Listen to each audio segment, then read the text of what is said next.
She was just a maid in a world where people like her were supposed to be invisible. But that night, in the quiet of the master bedroom, Ava Morgan did the unthinkable. "I know you'll never hear this," she whispered, her voice cracking. "And I know people like you never look at people like me.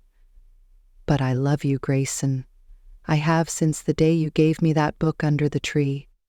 The only sound in the room was the soft rhythm of the heart monitor. The billionaire lay unconscious, still and pale beneath Egyptian cotton sheets.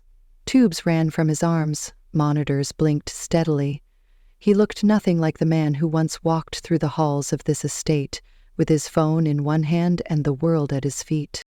She leaned in, closer than she had ever dared. "If this is the last time I'll ever see you, then I need you to know. I've loved you every single day I've cleaned your room, every time I passed you in the hall, every time I heard you play the piano after dark." Her lips trembled as she pressed a gentle kiss to his. It was foolish, reckless, and no one would ever know but deep inside his damaged mind. Her voice rippled like a memory breaking through the fog, and somewhere beneath the silence he heard it. Earlier that day, Ava had been called upstairs unexpectedly. The other staff avoided the East Wing ever since the accident, whispering superstitions and secrets. Grayson Collingsworth, heir to the Collingsworth fortune, had survived the crash but never woke up. Now he was kept alive by machines and guarded like a fallen king. "Well, me?" she had asked. Mrs. Hensley, the housekeeper, had given her a look that said everything and nothing at all. "You're quiet, and he doesn't flinch when you're near," she replied. "That's more than we can say for the rest." So Ava stepped into the room, her heart pounding. She had changed his sheets 100 times before, polished the mirrors in his bathroom, and arranged the books on his shelf just how he liked them, but never like this. Never alone, never knowing the man she'd secretly loved since she was 17 lay a breath away from death. She tried to stay focused, adjust the pillow, check the IV, make sure everything was clean, but her hands shook. She glanced at his face, and every memory came rushing back. The summer he returned from college and asked her to find his old piano books. The rainy afternoon he'd accidentally handed her his journal instead of a memo. The night he caught her crying in the garden and left without a word, only to leave a rose on her tray the next morning. She had buried it all for years. But now, in this room, where only silence listened, she couldn't hold it anymore. "I'm sorry," she said. "I know I'm nothing. Just the maid. Just Ava." She looked around. No one was watching. The cameras had been turned off after the incident. Too invasive, they said. The family wanted peace. So she leaned in, kissed him, and whispered a love that was never meant to be spoken. "I'll leave now," she said, stepping back. "I just needed to tell you once." But behind closed eyes and damaged neurons, something shifted. Her voice, her kiss, her presence, it had reached him. He was still in the dark, still floating in silence, but now he wasn't alone. He had heard her. Ava Morgan had worked at the Collingsworth estate for nearly 9 years. She never imagined her life would stretch so far inside the walls of a mansion that didn't belong to her. Most maids came and went, burnt out or unnoticed, but she had stayed. Maybe it was the quiet, maybe the order, or maybe it was him. Grayson Collingsworth was never meant to know her name, but she had known his long before she ever stepped foot into the estate. He was the boy from the newspaper headlines, the heir to an empire, the piano prodigy with a jawline carved from stone and a stare that froze time. Ava had first seen him when she was 17 and still new to the job, carrying linens down the west hallway. When he stepped out of the music room barefoot, holding a glass of something amber and a sheet of music in his other hand. He didn't look at her then. Didn't have to, but she remembered it. That moment stayed with her longer than it should have. She came from a town where dreams went to die quietly. Her mother had been a cleaner at a small school, her father a mechanic who never came home sober. Ava learned early that survival meant being useful and silent. She didn't complain, didn't ask for more, just worked. But Grayson, he was different. Even from a distance, he carried something magnetic. There was something about the way he disappeared into the music room each night and didn't come out for hours, or how he never really smiled, not even at his family's parties. The staff whispered that he was cold, difficult, emotionally stunted. But Ava thought otherwise. She saw him pause once when a butterfly landed on the balcony railing, and he just stood there watching it until it flew away. No one else noticed. The accident happened 6 weeks ago. Grayson's private jet, returning from a quick business trip to Boston, lost altitude unexpectedly and crash-landed outside a private airfield. He had survived, but barely. No one else had been on board, no pilots were found, and the media said little. The family claimed it was mechanical failure, but some of the staff had their doubts. Grayson was airlifted to a private hospital, stabilized, then brought home under strict medical supervision. He hadn't moved or spoken since. The Collingsworth estate changed after that. The usual buzz of caterers, chauffeurs, and high-profile guests turned into hushed footsteps, rotating nurses and locked doors. The East Wing, once Grayson's private domain, became sacred ground. Ava, who had only ever dusted the floors there, was suddenly assigned to tend the room daily. Mrs. Hensley said it was because Grayson reacted better when she was present, but Ava didn't believe in that kind of coincidence. The first time she stepped into the room after the accident, she had to steady herself. The man lying in the bed looked nothing like the one she remembered. His once sharp features were dulled, softened by stillness. His skin was pale, his body thinner than before. Machines blinked around him, steady and indifferent. The room smelled of sterile wipes and lavender, as if someone had tried to mask reality with a hint of calm. Still, Ava returned every day. She dusted the windowsills, fluffed his pillows, read aloud from books she found on his shelves, mostly poetry and philosophy. He had always been quiet, even before the crash, but now his silence felt heavier. She never expected him to respond. She wasn't one of those people who believed in miracles. She just couldn't bear the thought of him lying there with no one who truly cared. There was no family that came to visit. His father had died years ago, his mother even earlier. A few cousins from Connecticut called once, then vanished. Sebastian Crane, his best friend and business partner, had shown up twice and left quickly. The staff filled in the gaps. Nurses rotated every 12 hours. The doctors came once a week. But Ava stayed. She stayed when others clocked out, stayed when storms blew through the coast, stayed when the electricity cut for a night, and they lit candles in the hallway.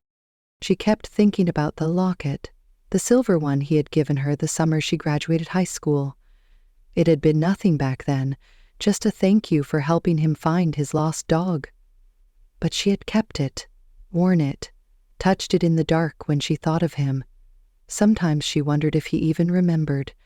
Now she was the only one who came into his room without gloves or masks, without fear. Just her, just Ava. And in the quiet between his breaths and her footsteps, something deeper began to take shape. An invisible thread connecting two very different lives that had never been meant to touch. It had started like a routine, harmless and mechanical.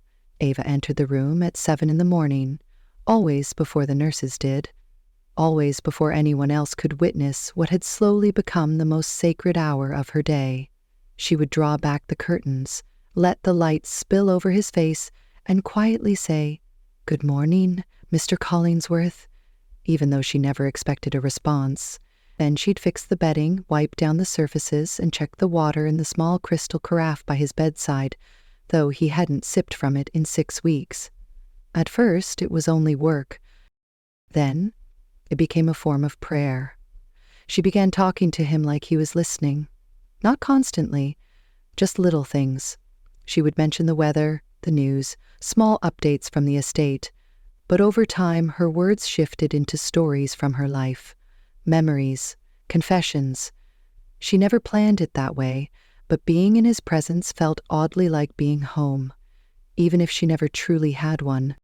She told him about her mother's last birthday, the one before she passed, how they'd baked a lemon cake with almost no sugar but sang like it was the best thing in the world. She spoke of the night her father disappeared and never came back, and how the silence in the house afterward had taught her how to speak only when necessary. She told him about the locket he'd given her and how she'd worn it under her blouse ever since. Some nights, when the house was too quiet and the air too still, she imagined he could feel the warmth of that necklace every time she leaned over to adjust his blanket. She didn't realize when her feelings had turned from admiration into longing, or when longing had transformed into something more dangerous. Love. Grayson had always existed in a world far above hers, a world where yachts were weekend toys and art auctions happened over dinner. He had once dated a model whose face was on the cover of Vanity Fair. Ava had watched that relationship unfold from the shadows, cleaning up after their late-night parties, finding lipstick-stained glasses in the library, and discarded designer scarves on the stair railings. She never envied those women. She just knew she wasn't one of them. Still, she had dreamed that maybe one day he would stop and look at her, not like a maid, but like a person, like a woman. That dream had almost broken her once, so she buried it. Until now.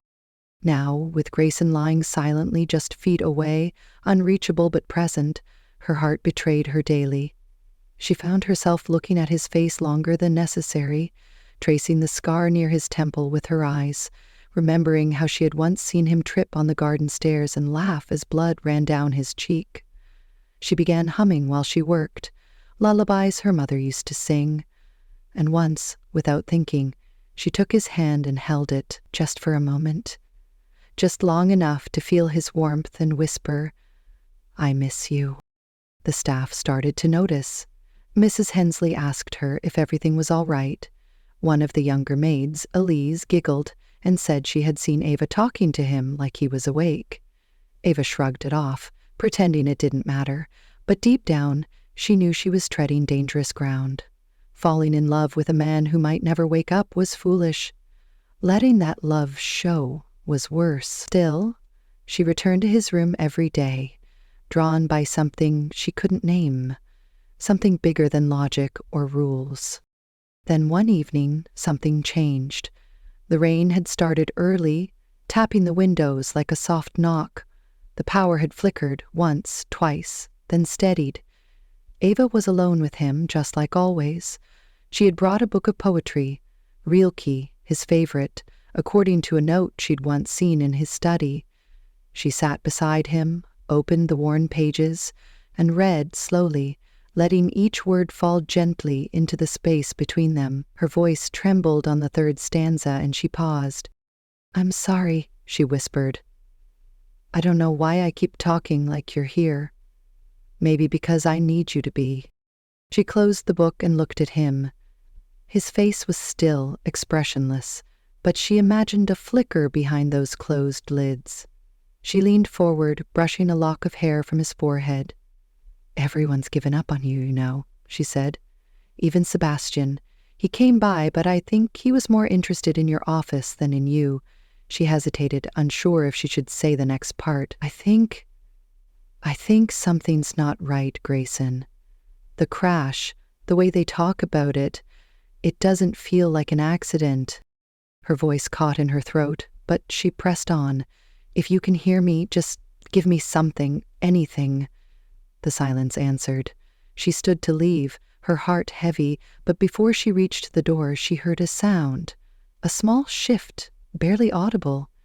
She turned, eyes wide. Nothing had changed, but the air felt different. The next morning she returned as usual. As she fluffed the pillows, her fingers brushed his. They were warm, slightly curled. She froze, watching, waiting. A moment passed, then another. She leaned closer, barely breathing. His eyelids fluttered, not fully, just enough to send her heart racing. She ran to find the nurse, who dismissed it as a reflex. "These things happen. Don't get your hopes up. the nurse said, scribbling on a clipboard. Ava nodded, but she knew what she saw. That night, she returned to his room with a candle and the same book. This time, she didn't read. She simply sat and held his hand. She thought about all the things she wanted to tell him, about the day she first saw him play piano, about the secret notebook she kept of all the things he said in passing that stuck with her, about how she had once written a letter to him but never mailed it, and about the kiss she gave him when no one was looking. She looked at his still face and whispered, "You probably think I'm insane, but if you're in there somewhere, I hope you heard me. I hope you felt that kiss, because it wasn't nothing, not to me." Her voice cracked. She squeezed his hand gently, and for a second she felt pressure return, a faint, deliberate squeeze. Her eyes filled with tears and her chest tightened. She leaned over him and whispered, "I'll wait, as long as it takes." The next day, when the nurse checked his chart, his blood pressure was slightly elevated, his pulse more responsive. Dr. Willis came in and raised an eyebrow. "We might be seeing signs of neurological recovery," he said, cautiously. Ava stood quietly in the background, her hands clenched, her heart pounding. She didn't say a word, but inside she was screaming. Something was happening, and she was part of it. Whether they knew it or not, something between her and Grayson was changing. And if he really had heard her, if he really felt that kiss, then maybe, just maybe, this love she had carried alone for so long was no longer a secret. Maybe he was reaching back. Maybe she wasn't loving him in silence anymore. Maybe he was listening. Ava had never been a suspicious person. She was taught to accept things as they were, to survive by keeping her head down and her mouth shut. But something about the crash had always felt off. Grayson's plane had been thoroughly inspected the week before, flown dozens of times without incident, and yet it dropped from the sky like a rock with no warning, no distress signal, no survivors apart from him. The official reports said mechanical failure, but the people around him seemed almost too eager to move on. His board of directors had quickly reassigned responsibilities. His friend, Sebastian Crane, was now acting CEO of the Collingsworth Foundation. The staff said he arrived at the estate 3 days after the crash, stayed for an hour, and never came back. Ava remembered the day clearly. She had been cleaning the marble entryway when Sebastian passed by without looking at her, his face tight with urgency. He didn't ask about Grayson, didn't visit the bedroom, just met with the family lawyer and left. Something about that had stuck with her. Now, with Grayson showing faint signs of waking, she felt a pull, a responsibility to understand what had really happened. She wasn't a detective.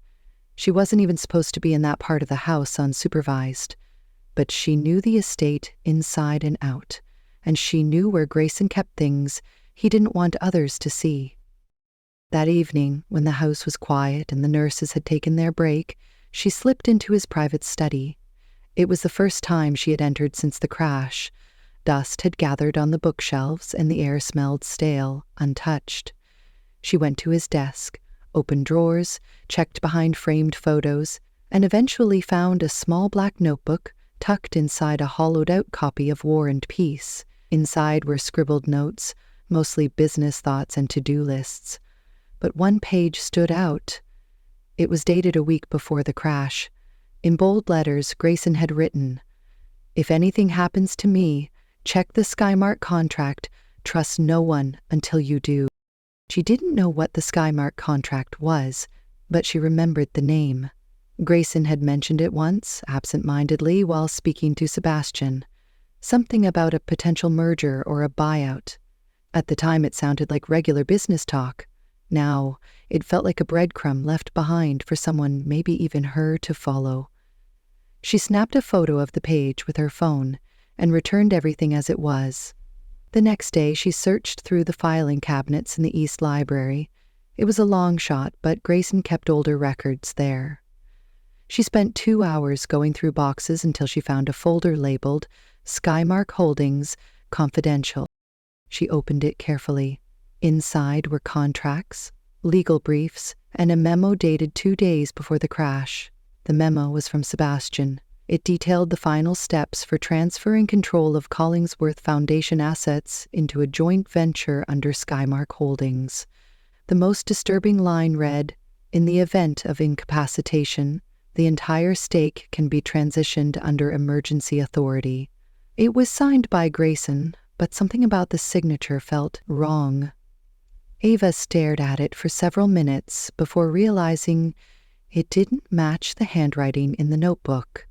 It had been forged. Her blood ran cold. Someone had tried to steal everything from Grayson while he lay unconscious. Not only that, they had planned for him to be out of the way, permanently. Her hands shook as she returned the documents to the folder and hid it in her cleaning cart beneath stacks of towels. She needed help, but there was no one she could trust. Not yet. She returned to Grayson's room that night, her thoughts racing. He looked more peaceful than usual, his breathing steady. She pulled a chair close and took his hand. "You were right not to trust them," she whispered. "I found the file. Sebastian's trying to take everything from you. He forged your name, Grayson. He's not your friend." She squeezed his hand, and for a brief moment, she felt a twitch, a light pressure, like he was answering. Her heart thudded in her chest. She leaned closer, pressing her lips near his ear. "You have to wake up. They'll get away with it if you don't. I need you to fight." The following morning, Dr. Willis returned for a routine checkup. He noticed slight improvements in Grayson's responsiveness. His pupils were reacting better to light. His fingers showed subtle but measurable movement. "We may be seeing the early stages of consciousness," he said. "Still a long road ahead, but this is encouraging." Ava tried to keep her expression neutral, but inside she was burning. She knew it wasn't random. Grayson was hearing her. He was fighting. For her. For the truth. That same afternoon, she went back to the study. This time, she searched through Sebastian's old messages. Grayson kept a backup of email logs on an encrypted flash drive, hidden behind a false drawer panel. She'd seen him use it once while dusting the office. It took her half an hour, but she found it. When she plugged it into the estate's old computer, a trail of emails opened up, most of them technical or corporate. But one thread caught her attention. It was from Sebastian to someone unnamed. The subject line, "Collingsworth contingency." The message, "If he's waking up, we need to move faster. He wasn't supposed to survive the crash. Make sure she stays quiet. Handle it."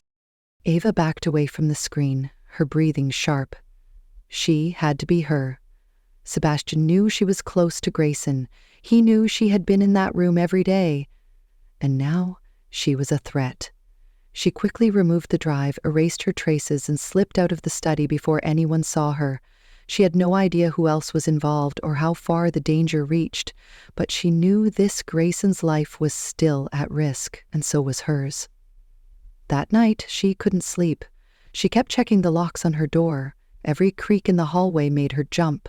But even in fear, her determination grew. She wasn't going to let them win.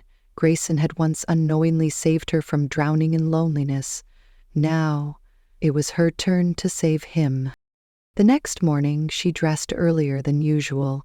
She entered his room with a notebook in hand. When she sat beside him, she began to read not poetry, not news, but the truth. She read aloud everything she had found, the fake contract, the forged signature, the emails. She needed him to hear it, to hold on to it, even in the depths of unconsciousness. "I know this is a lot," she said softly, pausing between paragraphs. "But if you can hear me, I want you to remember it. Don't let them win. You've come too far." She took his hand again, feeling the same faint twitch, just enough to know he was still there. Then she whispered something more fragile than all the secrets she'd uncovered. "I love you. I think I always have. I know I'm just the maid, and maybe that means nothing in your world, but I'd trade everything just to hear your voice. One word. One breath." As if summoned by her voice, Grayson's head shifted slightly. His lips parted barely, and the faintest sound escaped. Ava froze, leaning closer. Grayson? Nothing more came, but it had been real. Not a reflex, not a trick of the light. A real response. Her heart pounded. She pressed the call button for the nurse, and within minutes, Dr. Willis arrived. They ran tests, checked his vitals, adjusted the monitors. Grayson didn't move again, but his body was responding more clearly now. "He's fighting," Dr. Willis said. "Keep talking to him." Ava nodded. She didn't need encouragement. She wasn't going anywhere. Not now. Not ever. She had found the truth, and the man she loved was finally starting to return from the dark. Now all they needed was time, and the strength to face what waited when he opened his eyes. Grayson opened his eyes 3 days later. It wasn't dramatic. There was no sudden gasp, no machine alarms, no flurry of medical staff bursting into the room.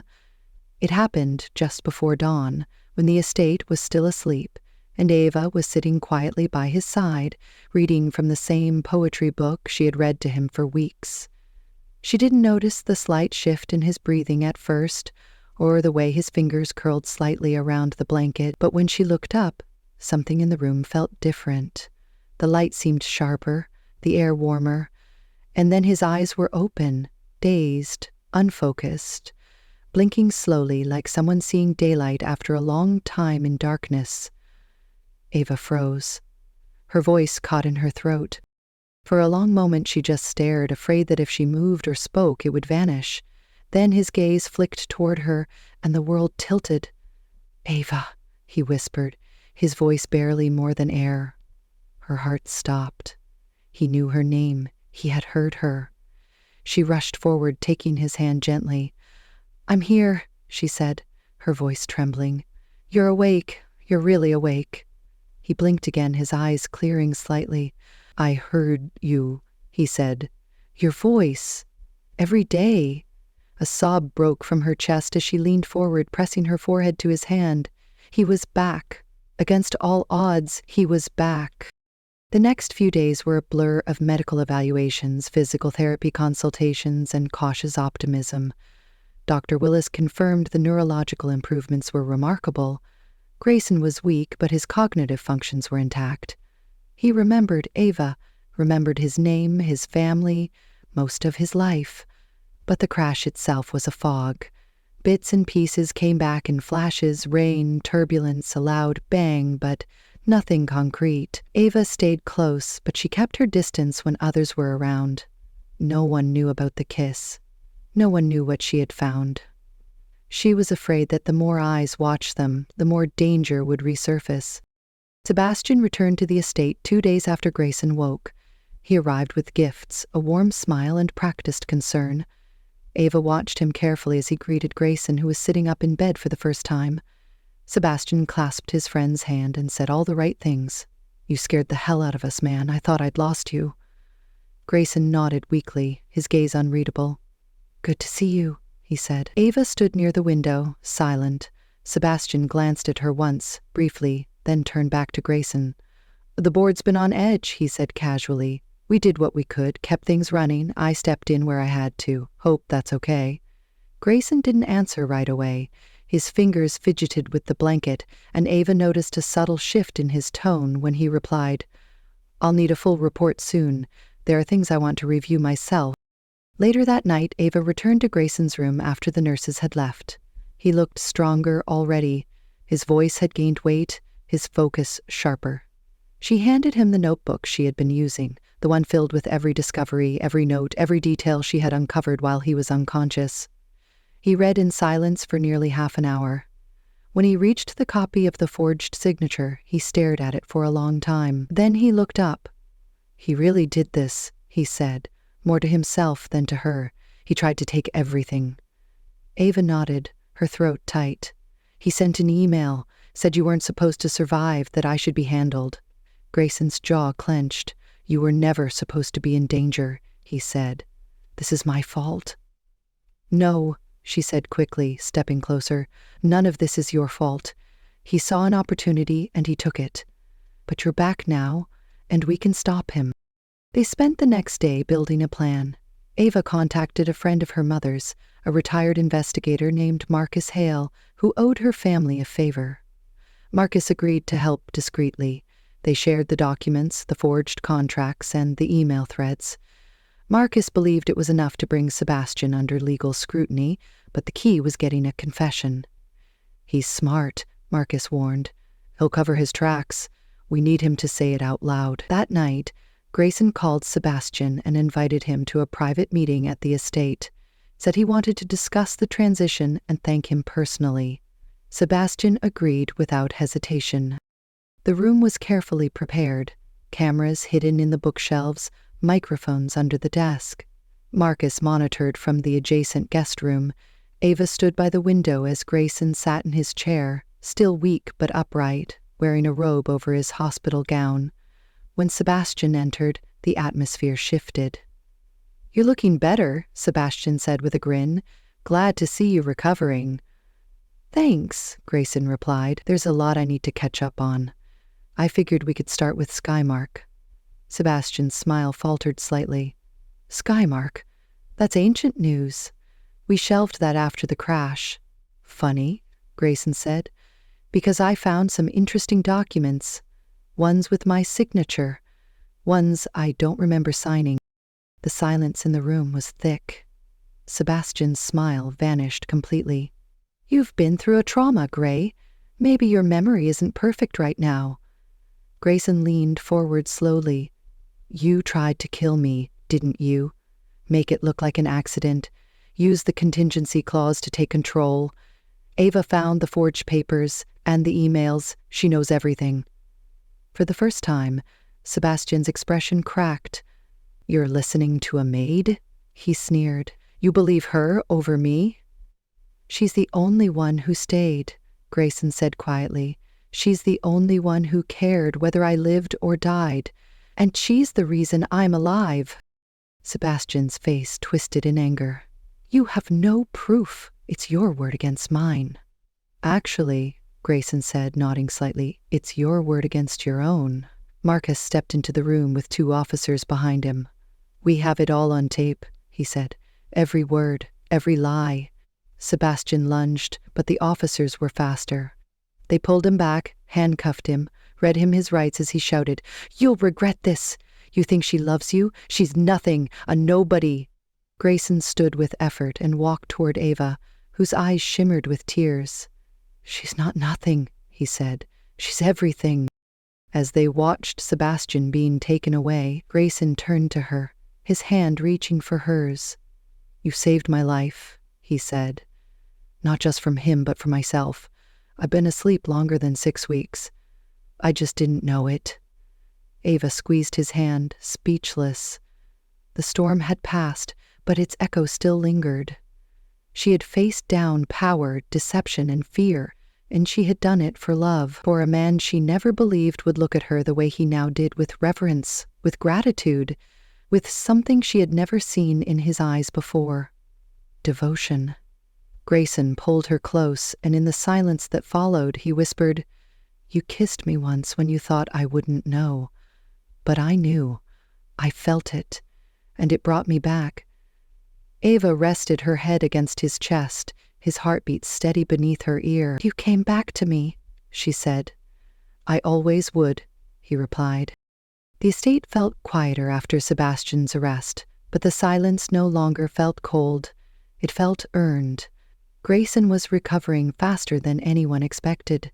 With physical therapy sessions twice a day and a personal nutritionist brought in discreetly, he was gaining strength steadily.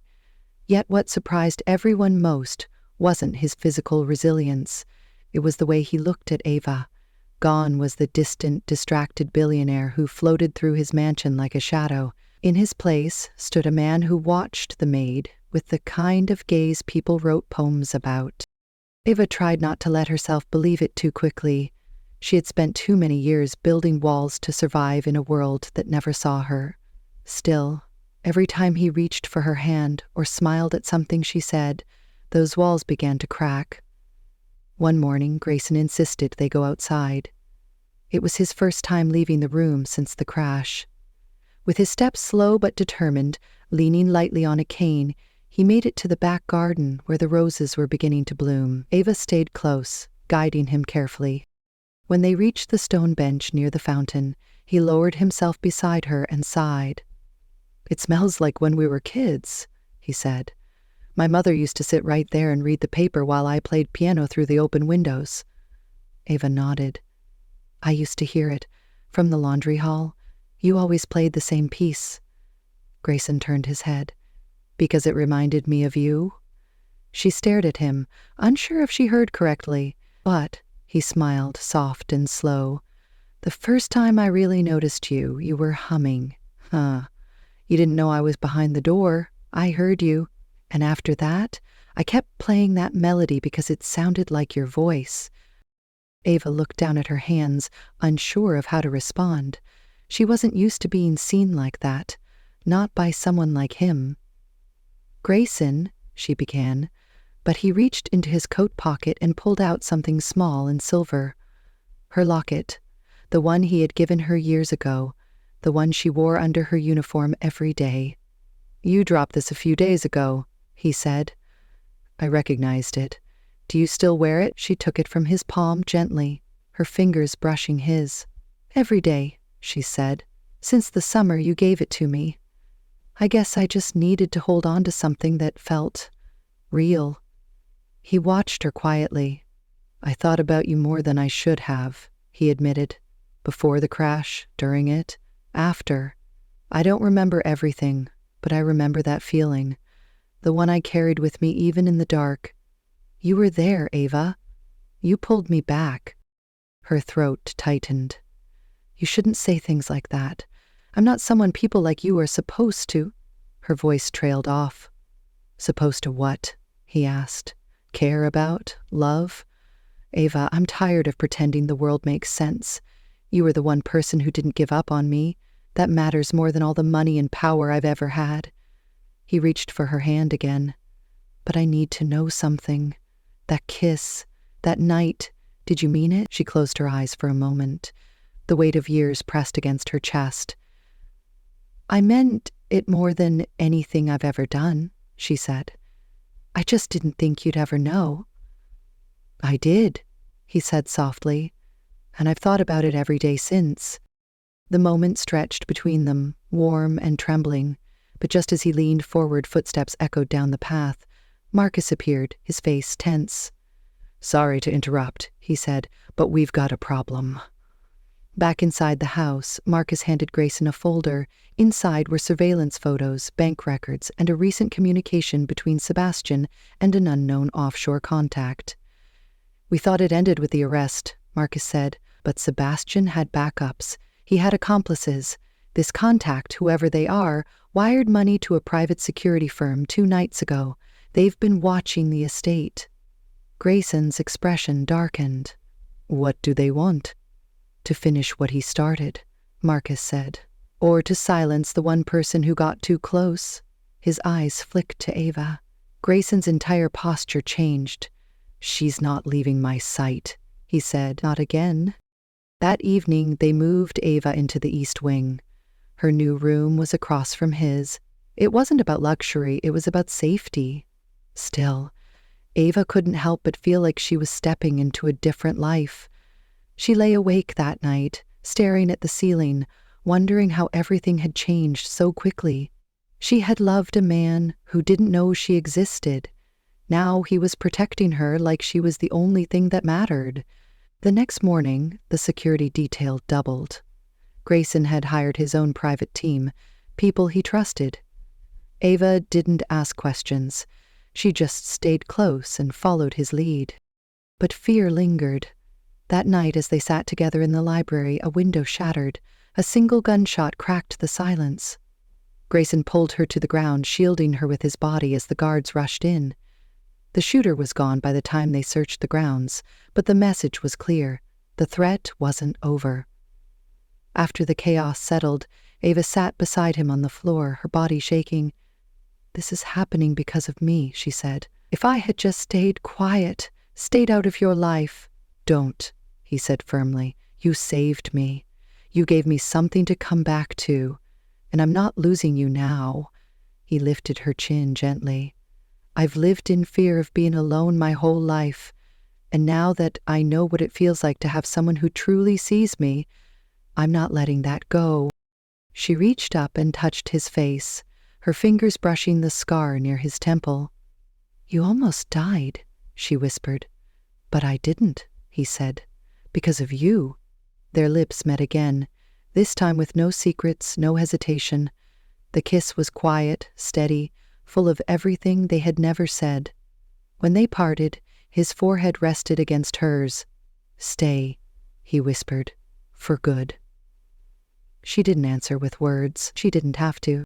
In the days that followed, they worked with Marcus and the authorities to trace every link in Sebastian's network. One by one, the pieces fell into place. Arrests were made. The case grew stronger. Grayson reclaimed his company. But more importantly, he reclaimed his life. And in that life, Ava was no longer just the maid. She was his anchor, his reason, his home. One evening, as the sun dipped below the horizon and the estate bathed in golden light, Grayson led her to the same garden bench where they had once sat. He held her hand tightly and said, "Do you remember what you said the night you kissed me?" She nodded. "I said, I knew you'd never love someone like me." He smiled. "And I knew you were wrong." From his coat pocket, he pulled out a small velvet box. Her breath caught. "I almost died without ever telling you how I felt. I won't waste another second." He opened the box, a simple ring, elegant and sincere. "Ava Morgan, you saved my life.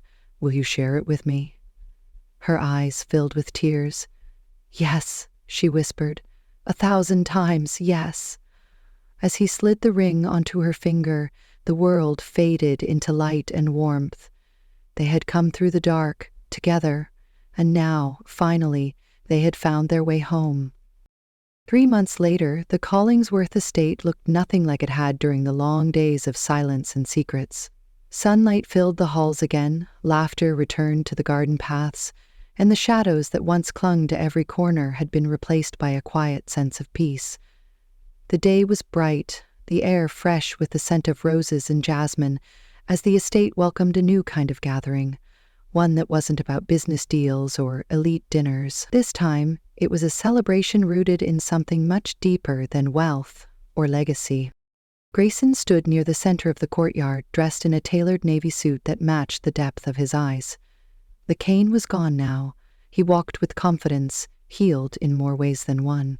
He looked toward the grand staircase where Ava appeared, wearing a soft ivory dress that flowed like wind and sunlight. Her hair was pulled back simply, her locket still resting gently above her heart. The guests quieted as she stepped toward him, each step measured, full of quiet certainty. She was no longer the invisible maid. She was the woman he had nearly lost and had vowed never to take for granted again. Their vows were short, simple, and honest. Grayson spoke first, his voice steady but full of emotion. "I once lived in a world where I thought love was a luxury I couldn't afford. But then someone sat by my bed, read to me in the dark, and kissed me when she thought I couldn't hear. That kiss brought me back to life. Ava, I don't just love you. I owe you every breath I take from this day forward."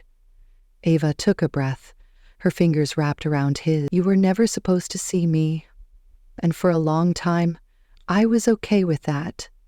But I saw you, not the billionaire, not the name, just you. I fell in love with your quiet, with your sadness, with the music you played when no one was listening, and I would do it all again, even if you never woke up." The crowd, filled with close friends, recovered staff members, and a few trusted family, stood silently, hearts full. As they kissed, sealing their vows, the estate seemed to exhale, as if the house itself had been waiting for this moment. After the ceremony, Grayson and Ava walked through the rose garden hand in hand, away from the noise, away from the spotlight. They stopped near the fountain where they had once sat uncertain of what came next. Now the path was clear. Grayson reached into his jacket and pulled out a folded sheet of paper. It was the original contract Sebastian had tried to use to take the company. Grayson looked at it, then handed it to Ava. "We could have burned it," he said, "but I wanted you to have it. Proof that love undid everything power tried to steal." She took it, then slowly tore it in half and let the wind carry the pieces into the water. "The past doesn't own us," she said. "Not anymore." Later that evening they returned to the garden, this time alone. The moon was high, stars bright above the estate, and the scent of magnolia drifted in the breeze. Grayson pulled Ava close and whispered, "You kissed me when you thought I'd never know. But I did, and that kiss saved me." Ava rested her head on his shoulder and whispered back, "Sometimes the quietest love is the one that saves the loudest heart." They stood there in silence, not needing words, just presence, just love. Sometimes love finds us in the moments we least expect and from the people we were never taught to see. But when it does, it reminds us that no voice is too small, no heart too invisible, and no kiss too quiet to change a life forever.